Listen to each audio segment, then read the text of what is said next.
اور پھر وہ ٹھیک کر دیا گیا. جی جی تو یہ چیزیں ایسی ہے کہ جو آدمی تحقیق کرتا ہے تو وہ یہ دیکھے گا کہ یہ جو اسلام قیامت تک کے لیے ہے اور ساری ترقی کی رائے اسلام کھولتا ہے اور آنے والی کتنی تحقیقات کی چیزیں ہیں کہ وہ یہ چیزیں آپ کے سامنے آتی ہیں. اور اللہ تبارک و تعالیٰ اگر چاہتے تو یوں ہی جیسے وہی آپ کے قلب مبارک پہ اترتی اتار دیا جاتا ہے، لیکن یہ سب چیزیں سامنے اس لیے دکھائی گئی جی. کہ یہ چیز ہونی ہے بالکل. اور ہوگی یہ چیز. اور اس وقت جو انسان اسلام کے بارے میں اگر سچا ہے وہ تحقیق کرنے والا، بے شک. تو جب وہ اس کی تحقیق میں پیچھے جائے گا اور یہ دیکھے گا کہ اسلام نے اس وقت یہ بات کی ہے کہ جی. جب آدمی کا دماغ یہ سوچتا بھی نہیں تھا، تو پھر اگر اپنی تحقیق میں وہ سچا ہے تو اسے یہ ماننا چاہیے کہ یہ خدا کا مذہب ہے اور حضور صلی اللہ علیہ وسلم اللہ کے رسول اور نمائندہ ہیں. بے شک. اور اللہ کے فرشتے نے اس وقت یہ بات کر کے دکھائی کہ جب انسان کا دماغ اس کے لیے بالکل نہیں سوچتا تھا اور دماغ مانتا بھی نہیں تھا کہ یہ اگر ہو تو انسان زندہ رہ سکتا ہے. تو یہ ہوا اس کا، اس معجزے کا. یہ بھی ایک الگ مستقل معجزہ ہے کہ آپ کا شک صدر اور اس کے بعد یہ ساری چیزیں. جی جی پھر اس کے بعد آپ دیکھیں کہ جو آپ نے یہ فرمایا کہ اللہ کی قدرت کی نشانیاں آپ کو دکھائی گئی. جی جی تو یہ سارا اس پہ نشانیوں پہ ہی ہے. بے شک. اور یہ نشانیاں بنی اسرائیل میں کہا لِنُرِيَهُ مِنْ آیاتنا، اور سورہ نجم میں کہا کہ لَقَدْ رَأَىٰ مِنْ آیَاتِ رَبِّهِ الْكُبْرَىٰ. یہاں کہا کہ تاکہ ہم اپنے بندے محمد صلی اللہ علیہ وسلم کو اپنی قدرت کی نشانیاں دکھائیں.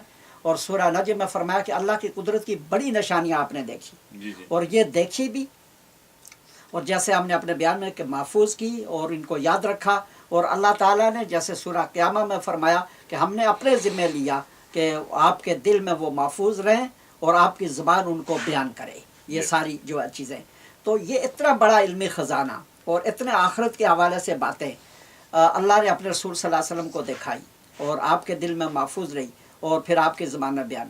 برزخ کے بارے میں جب ہم بات کرتے ہیں تو سب سے پہلے جو قدرت کی نشانیاں عالم برزخ کی آپ کو دکھائی گئی، اور وہ کہ یہاں سے جانے کے بعد کیا ہوتا ہے. جب آدمی یہاں سے چلا جاتا ہے اس کی زندگی کس طرح کی ہوتی ہے اور وہ کیسے زندگی گزارتا ہے، اس کے ساتھ کیا معاملہ ہوتا ہے. تو یہ چیزیں سب سے پہلے رسول اللہ صلی اللہ علیہ وسلم کو دکھائی گئی عالم برزخ کے حوالے سے، اور عالم برزخ کے حالات آپ نے بیان فرمائے اور اس کے بارے میں تذکرہ کیا. تو ہم یہ چاہتے ہیں کہ مرحلہ وار یہ چیزیں ہم اپنے سامعین کے سامنے لائیں اور عالم برزخ کی کچھ چیزوں کے حوالے سے بھی ہم بات کریں. تو یہ جو آپ نے فرمایا یہ کہ اس کا یہ حکمت یہ تھی کہ انسان اس پہ غور کریں، سوچیں. اور آج کے زمانے کے انسان کو یہ پیغام ہے جو علم اور تحقیق کی بات کرتا ہے، اور وہ مسلمان جو اس پہ ریسرچ کرتے ہیں، آگے میسج دیتے ہیں، ان کے لیے بھی یہ پیغام ہے کہ اس بات کو عام کریں اور علم والوں سے پوچھیں کہ اس کا آپ کے پاس کیا جواب ہے اور آپ اس کے بارے میں کیا کہتے ہیں کہ یہ جو اسلام اس کی بات کرتا ہے اور اس زمانے میں رسول اللہ صلی اللہ علیہ وسلم کا یہ جو معجزہ عطا کیا گیا، کتنی بڑی بات ہے اس میں. جی اوکے مجھے 5 منٹ دو. مولانا صاحب، عالم برزخ میں یقیناً سب سے پہلے جو بات ہوئی وہ عالم برزخ کی تھی. نبی کریم صلی اللہ علیہ وسلم کو دکھایا گیا. جی تو اس میں اللہ رب العزت نے کون سی نشانیاں دکھائیں نبی کریم صلی اللہ علیہ وآلہ وسلم کو جو انہوں نے بعد میں امت کو بتائیں؟ جی اس کی بہت تفصیل ہے، اور اس کے بارے میں یہ آتا ہے کہ آپ براق پر سوار تشریف لے جا رہے تھے تو آپ نے یہ دیکھا کہ مختلف لوگوں کو مختلف حالات میں دیکھا، اور اس کی پوری تفصیل آپ نے بیان فرمائی. جی آپ ارشاد فرماتے ہیں کہ میں نے یہ دیکھا کہ کچھ لوگ ایسے ہیں وہاں پہ کہ جن کے ناخن تانبے کے ہیں، تیز ناخن ہیں، اور اپنا سینہ اور اپنے چہرے کو وہ نوچ رہے ہیں اور خون ہے.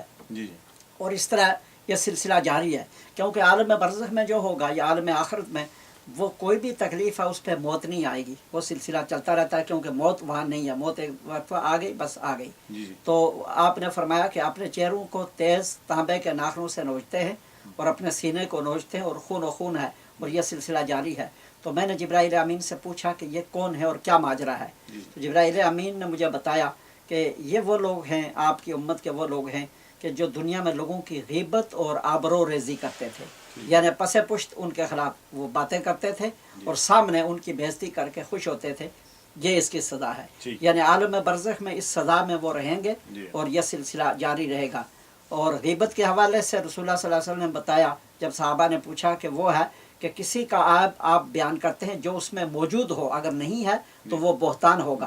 تو اس کا مقصد صرف اگر یہ ہے کہ اس کی تذلیل اور اس عیب سے اس عیب سے کسی انسان کو نقصان کا کوئی اندیشہ نہیں، اس کا اس طرح کا عیب ہے، تو یہ غیبت کرنا اور آبرو ریزی دوسروں کی بےزتی کر کے خوش ہونا اور اپنی بڑائی ظاہر کرنا، تو اس کے بارے میں رسول اللہ صلی اللہ علیہ وسلم اس سزا میں ان کو دیکھا. پھر آپ آگے تشریف لے گئے تو آگے آپ نے دیکھا کہ کچھ لوگ ہیں جو نہر میں تر رہے ہیں، خون کی نہر ہے اور اس میں وہ پتھر کھا رہے ہیں، اور اس طرح یہ منظر جاری ہے. تو جبرائیل امین سے آپ نے پوچھا کہ یہ کون ہے اور کیا کس چیز کی سزا ہے؟ تو انہوں نے یہ بتایا کہ یہ وہ لوگ ہیں کہ جو دنیا میں سود کھاتے تھے، یہ ربا، اور یہ اس کی سزا ان کو ہو رہی ہے، اور اس طرح خون کے نہر میں ترتے ہیں اور پتھر کھاتے ہیں، اور اس طرح یہ سلسلہ ان کا جاری ہے اور اسی تکلیف میں وہ مبتلا ہیں. پھر اسی طرح آپ آگے تشریف لے گئے اور آپ نے یہ دیکھا کہ کچھ لوگ ایسے ہیں کہ وہ بیج ڈالتے ہیں اور وہ فصل فوراً تیار ہو جاتی ہے اور وہ کاٹتے ہیں پھر تیار ہو جاتی ہے، اور یہ سلسلہ جاری اور ساری ہے.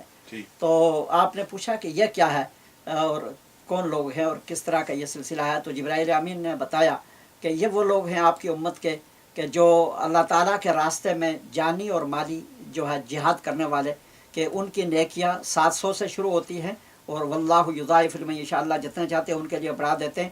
تو یہ نہ ختم ہونے والی نیکیاں ان کی. اور جہاد کے حوالے سے جیسے پہلے بھی ہم اس کی وضاحت کر چکے ہیں کہ جہاد کہتے ہیں کہ حق کو پھیلانے کے لیے، ظلم کو روکنے کے لیے، انصاف کو پھیلانے کے لیے، جھوٹ کو روکنے کے لیے، سچائی کو پھیلانے کے لیے جو جدوجہد کی جاتی ہے، وہ چاہے زبان سے ہو، چاہے قلم سے ہو، اور چاہے عملی طور پہ اپنی آدمی جدوجہد کرتا ہے، تو اسے جہاد کہا گیا اسلام میں. اور یہ نفس کا ہوتا ہے، شیطان کے مقابلے میں ہوتا ہے، اور ہر برائی اور ظلم کو روکنے کے لیے یہ ہوتا ہے. تو فرمایا کہ یہ وہ لوگ ہیں اور یہ ان کا سلسلہ جاری اور ساری ہے، اور اسی طرح یہ جو ہے یہ سلسلہ رہے گا. اور یہ اس طرح آپ نے دیکھا ان کو. ماشاءاللہ. اور آگے اسی طرح اور چیزیں بھی آپ یقیناً بے شمار اس میں چیزیں آتی ہیں اور بے شمار ایسی نشانیاں ہیں کہ ایک ایک نشانی پہ اگر ہم گفتگو کرنے لگیں تو پروگرام اسی پہ ہو جائے گا. یقیناً جب نبی کریم صلی اللہ علیہ وآلہ وسلم کو مکہ مکرمہ سے، حرم پاک سے مسجد اقصی لایا گیا، تو وہاں بھی اللہ رب العزت نے ذکر کیا کہ وہاں پہ بھی میں میری نشانیاں جو تھیں ان کو نبی کریم صلی اللہ علیہ وسلم نے دیکھا، اور وہ دکھانا چاہ رہے تھے اللہ کی ذات نبی پاک صلی اللہ علیہ وسلم کو. تو وہاں آپ صلی اللہ علیہ وسلم نے کیا دیکھا اور وہاں کیا ہوا؟ بالکل آپ نے اچھا یہاں پہ ابھی کچھ ہماری باقی یہ ہم جاری رکھیں گے، لیکن ابھی ہم اس سوال پہ آتے ہیں جو آپ نے ابھی کہ بیت المقدس میں کیا نشانیاں خاص طور پہ تھی. اور اس کے بعد یہ ہے کہ بیت المقدس میں جو ہے اللہ تعالیٰ نے یہ آپ کو ایک اور عظیم معجزہ عطا کیا جو ہر وقت ہم ایک بات کرتے ہیں اور سنتے ہیں. تو آج ہم اپنے سامعین کو اس کی وضاحت کہ ہم سنتے ہیں علماء سے، آگے پیچھے لوگ بھی کہتے ہیں کہ امام الانبیاء، کہ ہمارے رسول صلی اللہ علیہ وسلم امام الانبیاء ہیں، اور یہ بھی سنتے ہیں کہ امام القبلتین، دونوں قبلوں کے امام ہیں.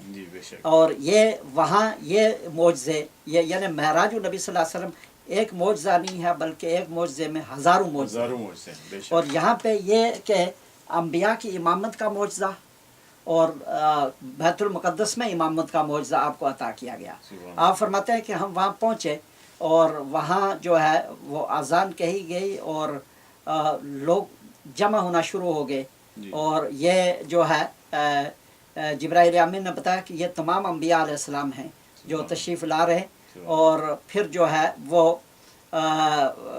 فرشتے بھی آسمان سے اترے، اور سب جب انبیاء علیہ السلام جمع ہو گئے تو یہ تھا کہ نماز کے لیے کون امامت کرائیں گے. اور اس میں کافی امکانات تھے کہ آدم علیہ السلام بھی ہو سکتے تھے کہ ابو الانبیاء ہیں، اور ابراہیم علیہ السلام بھی ہو سکتے تھے کہ حضور علیہ السلام کے بھی وہ دادا ہیں اور آپ کے خان.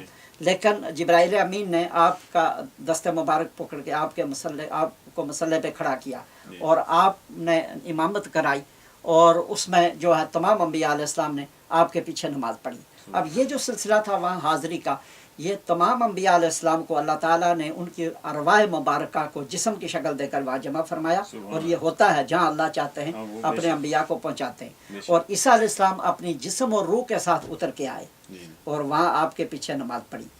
اور یہ نماز وہاں ہوئی، تمام انبیاء علیہ السلام نے وہاں وہ کی. اور اس کے بارے میں یہ بھی آتا ہے، چونکہ اتنا ہمارے پاس وقت نہیں ہے، کہ وہ نماز سے جب فارغ ہو گئے تو کچھ جلیل القدر انبیاء نے وہاں وہ اللہ کی ایک ترتیب تھی، جیسے ہمارا ہوتا ہے کہ کوئی اگر ایسا خاص پروگرام ہو تو کچھ خاص لوگ بات کرتے ہیں، تو وہاں جلیل القدر انبیاء کے خطاب بھی ہوئے، جس میں آدم علیہ السلام کا تھا، اس میں ابراہیم علیہ السلام کا تھا، داؤد علیہ السلام کا تھا، موسیٰ علیہ السلام کا تھا، عیسیٰ علیہ السلام کا تھا خطاب، اور پھر حضور علیہ السلام کا خطاب ہوا.